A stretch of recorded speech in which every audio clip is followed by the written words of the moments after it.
অবৈধ অভিবাসন, অনুমোদিত কর্মসংস্থান এবং আবাসন আইন লঙ্ঘনের বিরুদ্ধে সৌদি আরবে চিরুনি অভিযান জোরদার করা হয়েছে।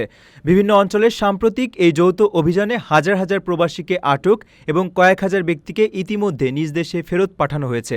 সৌদি স্বরাষ্ট্র মন্ত্রণালয়ের তথ্য অনুযায়ী গত ২৮ মে থেকে ৩ জুন পর্যন্ত দেশব্যাপী অভিযানে মোট ৭,৭৬০ জনকে গ্রেপ্তার করা হয়েছে। আটককৃতদের সিংহভাগই আবাসন, শ্রম ও সীমান্ত নিরাপত্তা আইন লঙ্ঘনকারী। এছাড়া একই সময়ে ৪,৬৯০ জন অবৈধ প্রবাসীকে ডিপোর্ট করা হয়েছে এবং আরও ২১,০০০-এর বেশি নাগরিকের বিরুদ্ধে আইনি প্রক্রিয়া চলমান রয়েছে। সীমান্ত সুরক্ষায় কঠোর অবস্থান নিয়ে অবৈধভাবে সৌদি আরবে প্রবেশের চেষ্টাকালে মূলত আফ্রিকা ও মধ্যপ্রাচ্যের ১,০০০-এর বেশি অনুপ্রবেশকারীকে আটক করা হয়। একই সঙ্গে অবৈধ অভিবাসীদের আশ্রয়, পরিবহন বা কর্মসংস্থানের সুযোগ করে দেওয়ার অপরাধে বেশ কিছু সহায়তাকারীকেও গ্রেপ্তার করেছে প্রশাসন। স্বরাষ্ট্র মন্ত্রণালয় সতর্ক করেছে যে অবৈধ অবস্থান বা অনুপ্রবেশে সহায়তা করা গুরুতর অপরাধ।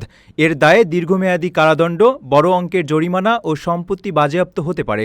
যে কোনো ধরনের আইন লঙ্ঘনের ঘটনা দেখলেই দ্রুত সংশ্লিষ্ট কর্তৃপক্ষকে জানাতে সৌদি নাগরিক ও বাসিন্দাদের আহ্বান জানানো হয়েছে। প্রবাসীর সিটিতে চলছে বহুল আলোচিত ফ্রি ফ্ল্যাট অফার, অর্থাৎ আপনি যে টাকা দিয়ে এখন ফ্ল্যাট কিনবেন ৫ বছর পর সেই সম্পূর্ণ টাকা ফেরত পাবেন, আর সেই সাথে পাচ্ছেন একটি ফ্ল্যাট একদম ফ্রি। অফারটি সীমিত সময়ের জন্য, তাই দ্রুত যোগাযোগ করুন স্ক্রিনে দেওয়া নাম্বারে।